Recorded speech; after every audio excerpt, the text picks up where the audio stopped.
In the heart of Chicago, a man faces discrimination in the very bank he founded. When a simple transaction is denied solely because of his skin color, he does not remain silent. The clash between power and justice begins, and his decision will change everything forever.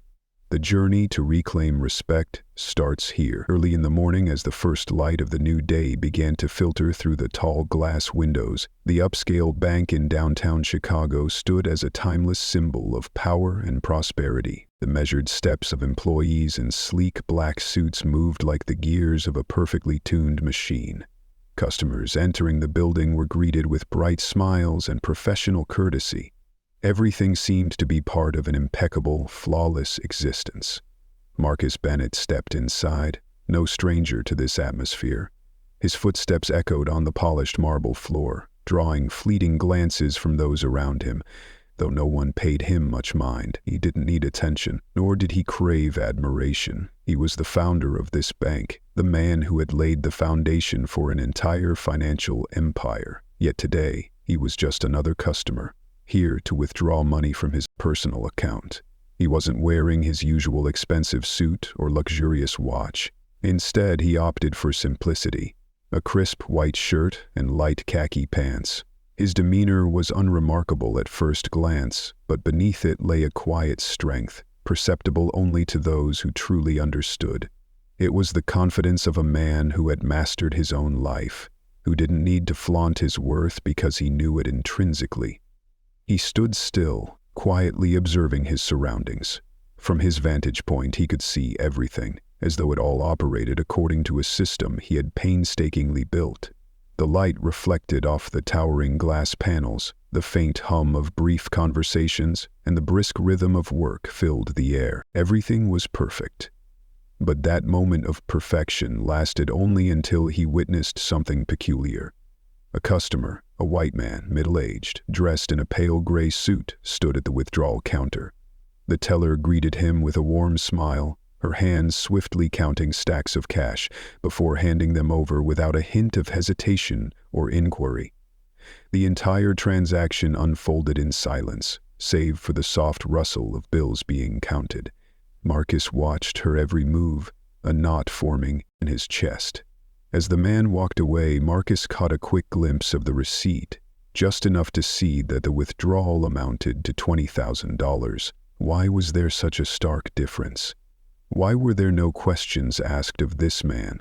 Why did no one seem to bat an eye while other customers were scrutinized over every detail? Frustration welled up inside him, but he quickly steadied himself. He wasn't one to rebel or stir trouble. He had built this bank from nothing, and he knew that standing at the top meant accepting certain realities. Yet today, in this moment, something felt off. That feeling grew sharper, cutting deep into his mind like a persistent ache. He approached the counter, where Amy Carter, a teller with golden blonde hair and a forced smile, stood waiting. She barely acknowledged him, simply sliding a receipt across the counter with a mechanical motion. She didn't glance at him once, her voice flat as she said, "Please fill this out." Her tone was monotone, devoid of any warmth, as if this were just an inseparable part of her routine. Marcus raised an eyebrow, lifting his gaze to meet hers, struggling to remain calm. He noticed not just her lack of usual friendliness, but a distinct indifference toward him. He wasn't one to complain or make a fuss, but this apathy, this coldness, made him feel as though he were unworthy of basic respect. He took the pen, scribbling quickly on the receipt she'd handed him, then passed it back along with his ID.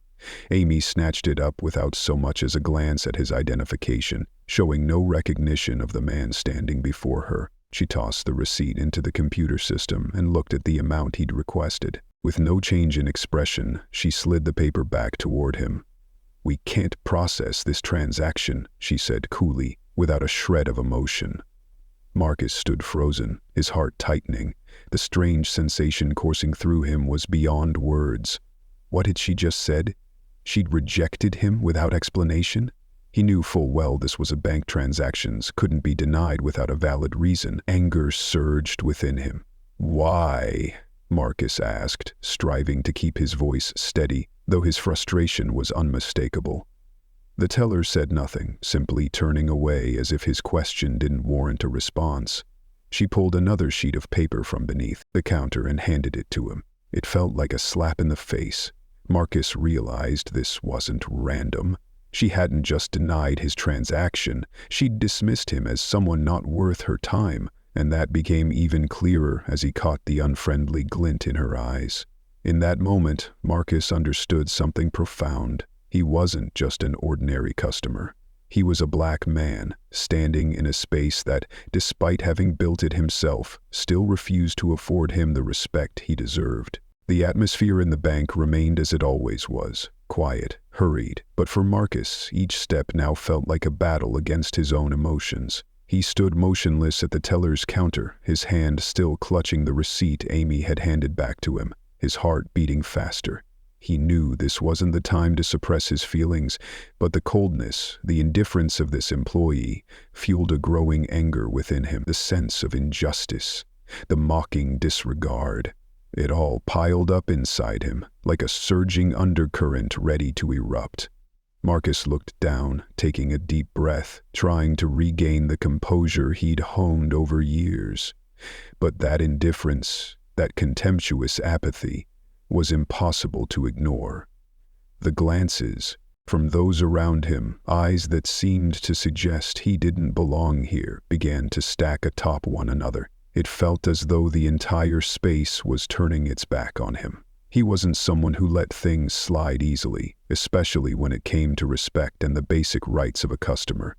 Amy Carter, the teller, stood there, still, arms folded, the pen in her hand tapping the edge of the counter in a steady rhythmic motion, as if emphasizing her impatience. She didn't bother looking at him again, even after Marcus gently placed the receipt and his ID back on the counter. She showed no intention of returning the respect he deserved.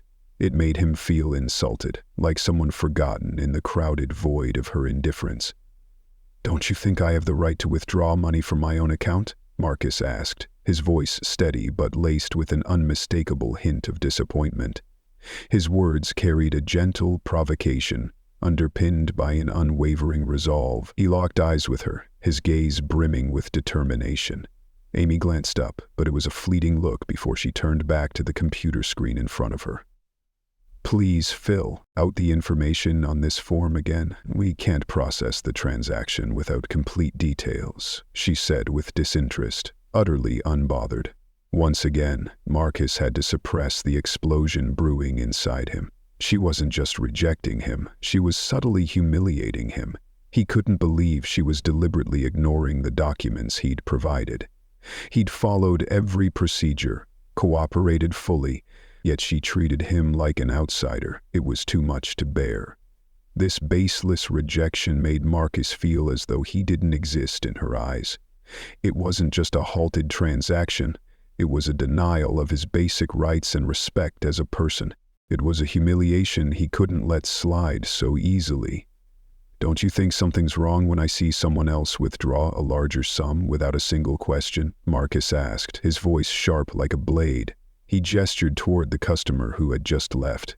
The white man with an air of confidence, unchecked and unquestioned despite withdrawing far more than Marcus had requested. He didn't have to fill out a form, he wasn't asked to prove anything, but I'm met with suspicion just because of who I am.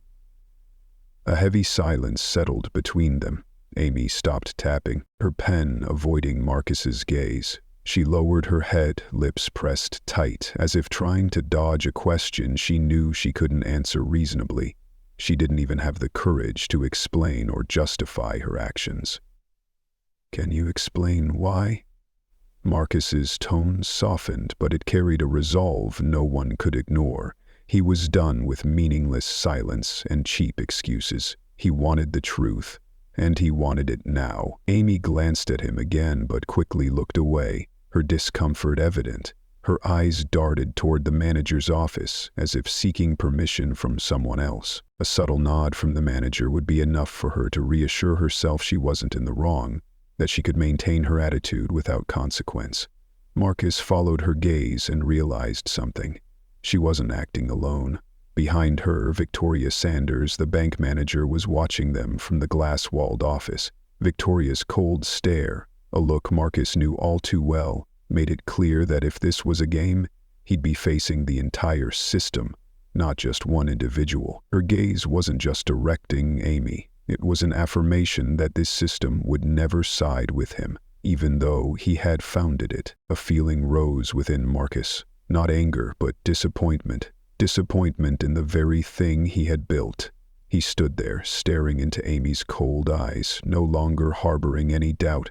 This wasn't a mistake or a misunderstanding. This was discrimination, blatant and undeniable. "Can you call Victoria out here?" Marcus asked again, his voice no longer gentle but cold and resolute. He was out of patience for vague answers. He would confront the person truly responsible, and this time, he wouldn't back down. As Amy's eyes darted nervously toward the manager's office, Marcus felt a palpable shift in the air. It was subtle, but significant, like a breeze brushing across a still surface, stirring everything beneath it. He followed her glance, and in that moment he knew he wasn't just facing an ordinary teller.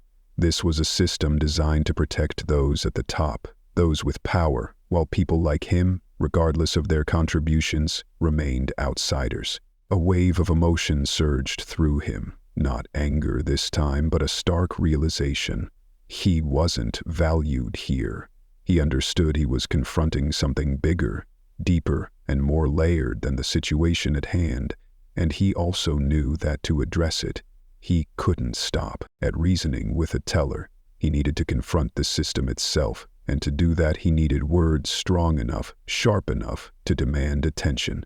Marcus stood still, the receipt in his hand growing heavier by the second. Each passing minute in this silence felt like a test. Then, the door to the manager's office swung open. Victoria Sanders emerged, her posture straight and unwavering, the sharp clack of her high heels echoing coldly against the polished marble floor. She moved with a distinct confidence, the kind of assurance that suggested she was prepared to handle any issue, yet only those that directly concerned her own interests. The light in the bank seemed to bend with her every step, as if the space itself bowed to her authority. Marcus watched her approach, recognizing instantly that she was the type who never let a situation slip beyond her control. She wasn't here to resolve anything, she was here to contain it. She stopped in front of him, her gaze briefly sweeping over him before settling on the receipt in his hand. It was a dismissive glance. No greeting, no pleasantries, just a look that framed him as a problem to be dealt with, swiftly and neatly. "I hear you're having an issue with your transaction," Victoria said, her voice soft but icy, devoid of any genuine concern. Her tone was that of someone placating a difficult customer, not addressing a person wronged in a place he'd helped build. Her eyes stayed fixed on Marcus, but in them he was nothing noteworthy. "That's right. Don't you think I have the right to withdraw money from my own account?" Marcus replied, his gaze unwavering as it met hers. The indignation within him swelled, but he fought to stay composed. He had to stand up for his rights without letting emotion override reason. Victoria raised an eyebrow, a faint flicker of surprise crossing her face, but she quickly regained her cool demeanor. "We have strict security protocols for large transactions," she said, her voice smooth yet formulaic. "That's why your transaction can't be processed immediately."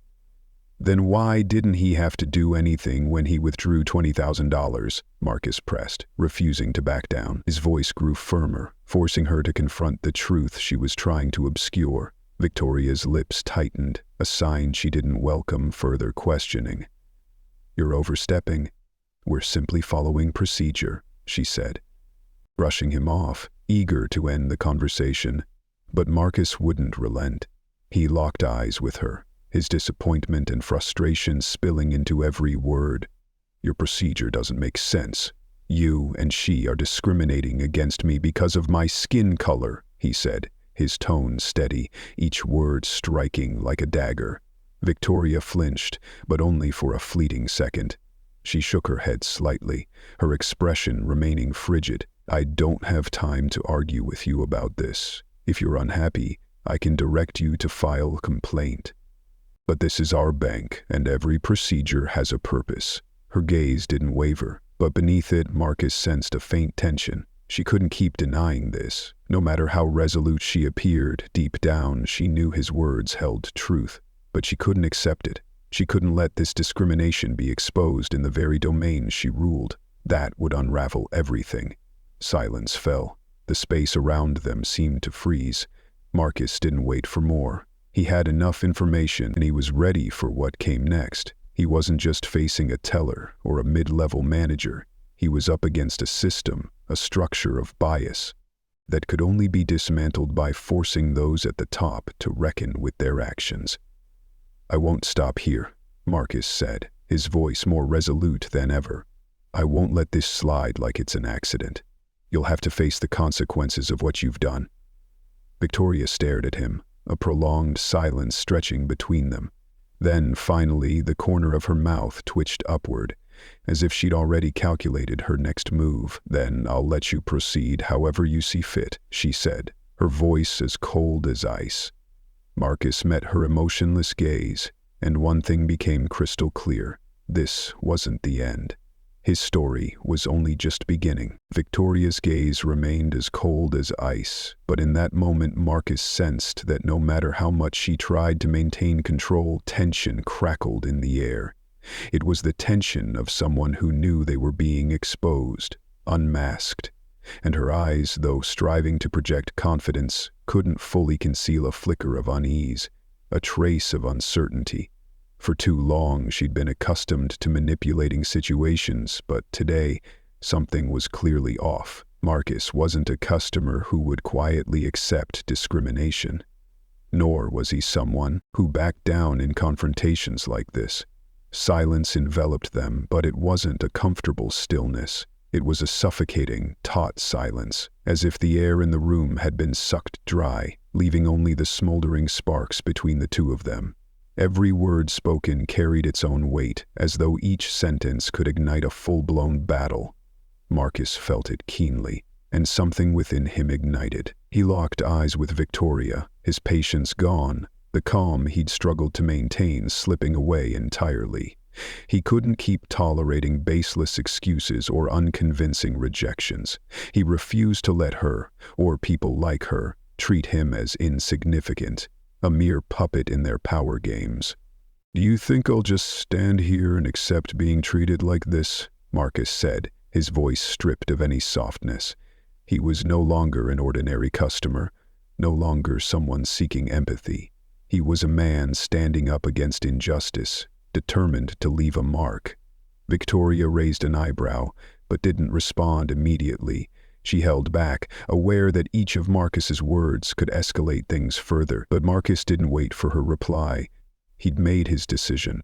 Pulling his phone from his pocket, he acted without hesitation. The faint click as the screen unlocked shattered the oppressive silence. In that instant, Victoria's breath caught. She stared at him, her composure faltering, unease flashing across her face. She realized that from this moment on, nothing could revert to how it had been. Marcus activated the video recording, the phone's light illuminating his face, highlighting every determined feature.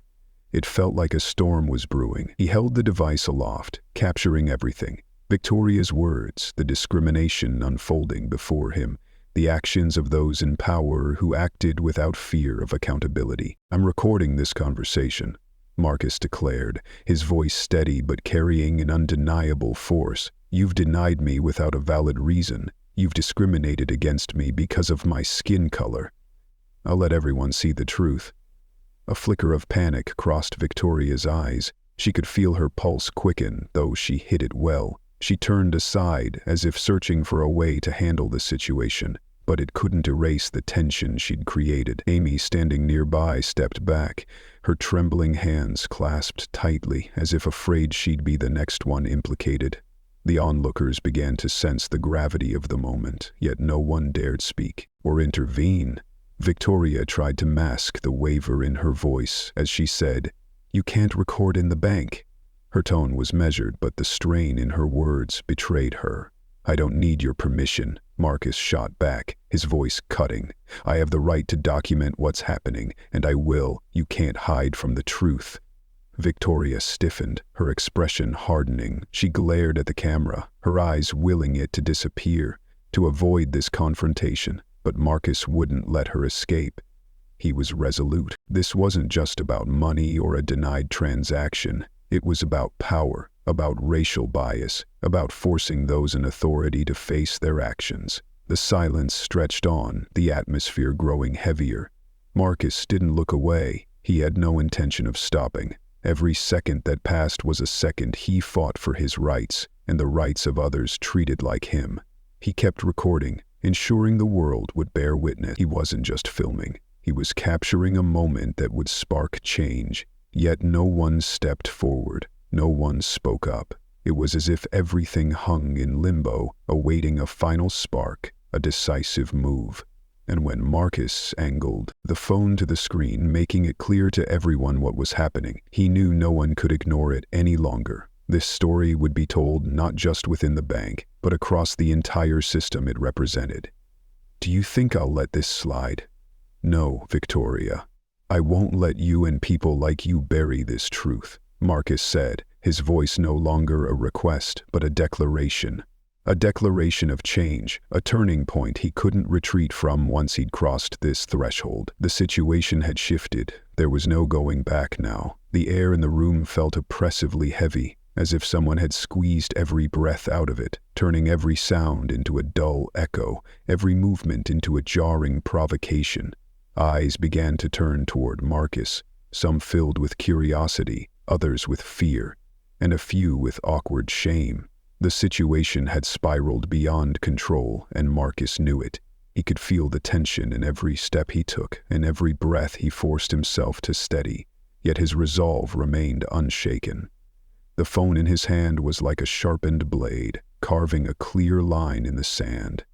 Every word he spoke, every second he recorded, was a powerful stand against discrimination, a demand that those in power face their actions. He wasn't just fighting for himself, but for others, those voiceless in a system steeped in injustice. With each passing moment, Marcus couldn't ignore the cost of the silence in the room. It was a suffocating, dense quiet.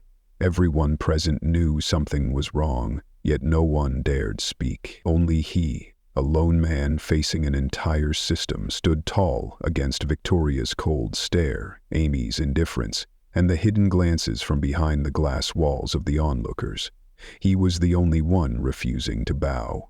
A sense of powerlessness seeped into his muscles, his very cells, but it only made him more resolute. He stared directly at Victoria, at Amy, at everyone in the room, as if declaring that the truth could not be buried, no matter how hard they tried to conceal it. But then, an unexpected shift altered the entire atmosphere. The glass door to the manager's office creaked open with a faint sound, enough to plunge the room into an even deeper silence. David Carter stepped in. Like a forceful gust of wind, David entered with an air of undeniable authority. He didn't need to speak or gesture. His mere presence commanded the space, dispersing the oppressive tension that had weighed it down. Every movement, from the way he adjusted his tie to the way he surveyed the room, exuded absolute confidence. He wasn't hurried, yet he possessed a magnetic authority that forced everyone to pause and take notice. David was someone Marcus knew well, not just a figure of power within the bank. He was a man Marcus had encountered numerous times in critical meetings, but today David wasn't the leader steering financial discussions or strategies. Today, David Carter was the one who could turn the tide, the one who could shift the balance in a system that had long operated unjustly. David's sharp gaze swept over Marcus, as if he already understood the situation, yet he was astute enough not to interrupt its momentum. His eyes then moved to Victoria and Amy, devoid of any sympathy, just cold, calculated clarity. No greetings, no pleasantries. Just a look that made it clear things had slipped beyond their grasp. "What's going on here?" David asked, but it wasn't a casual question. His words carried the weight of a verdict. Marcus knew this wasn't just his fight against injustice anymore. The entire bank, the whole system, everyone in the room was now facing an inescapable reckoning.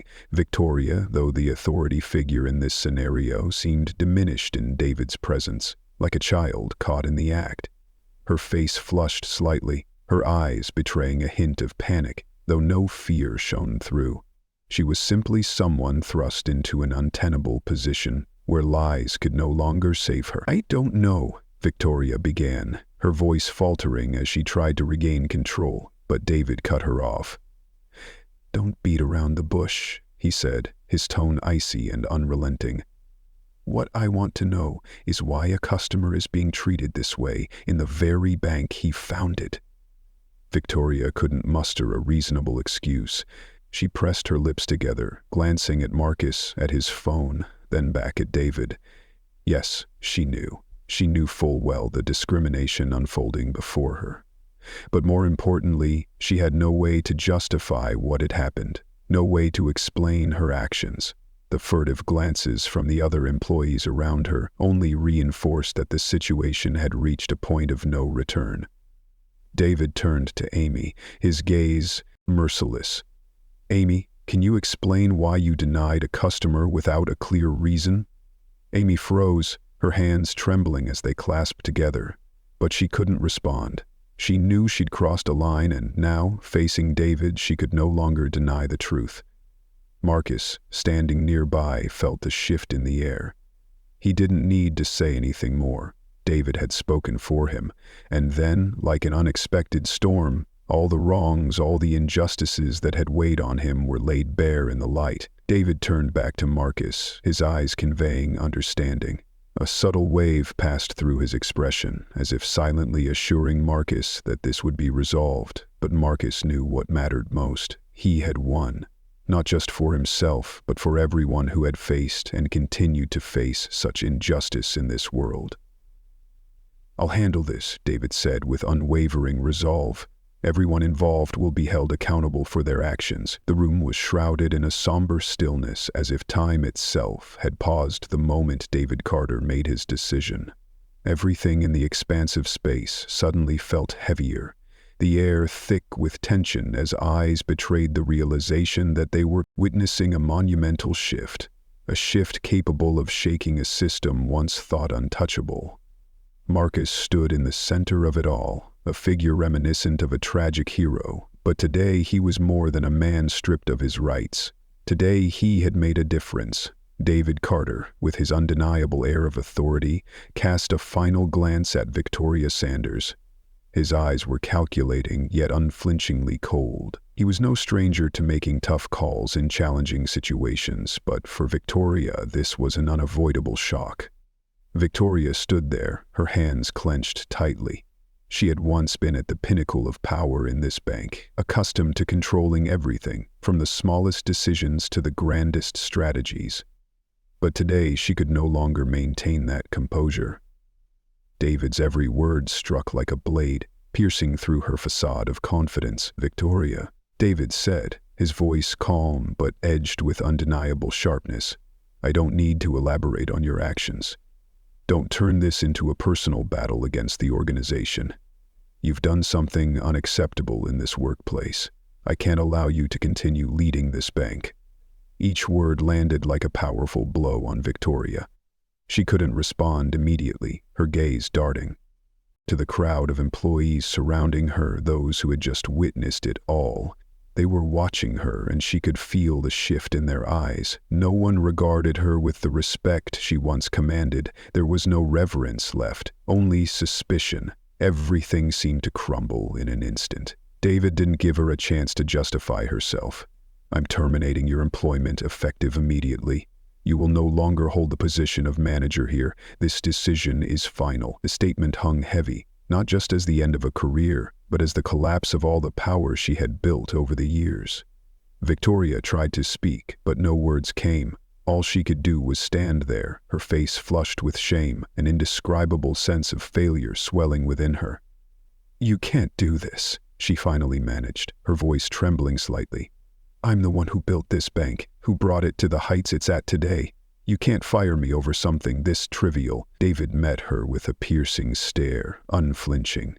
Victoria, you've betrayed the core values this bank was founded on. You've used your authority to oppress others, and I won't let someone like you continue to lead here. My decision is for the good of the bank and the honest employees who work here.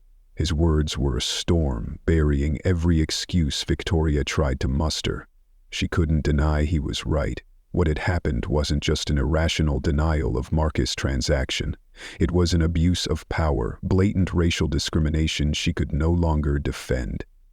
The eyes around her no longer held respect, only cold indifference. Marcus watched the scene unfold, his heart no longer harboring hatred but a sense of relief, a release from what had been hidden for too long. He hadn't just won for himself, but for all those who had faced discrimination. This wasn't an end. It was the beginning of something greater. The bank would never be the same. David pressed on, showing no weariness in his resolve. Victoria, I'm not just firing you. I'll require you to undergo a review of your past discriminatory behavior, and you'll face legal consequences if necessary. This doesn't end here. The room fell silent again, but this wasn't a silence born of fear. It was the silence of change, of a system finally confronting the truth. Those present, though they didn't speak, felt a profound shift within themselves. This was a moment for them to reflect. Were they ready to stand against injustice, or would they continue accepting it as part of life? David turned to Marcus, his expression softening slightly, a faint smile crossing his lips, not one of triumph, but of understanding. Marcus, I've done what needed to be done. But what matters is this: we'll fix what's wrong. Marcus nodded, his own gaze softening. He didn't need to say more. Everything was clear. What he'd done today wasn't just for himself, but for all those who had been silenced in the shadows. This was the outcome he'd fought for. David didn't stop at firing Victoria. He moved forward with a decision to overhaul the bank system, starting with implementing transparent and equitable policies, creating a workplace where everyone, regardless of race or status, would be treated fairly. Starting today, every employee in this bank will undergo training on racial discrimination. We're not just changing policies, we're changing how we think and act. Marcus looked at David, his eyes alight. This wasn't just a transformation of a bank. It was a transformation of a society, of a system, long concealed beneath a glossy veneer of success. And today, they had achieved it.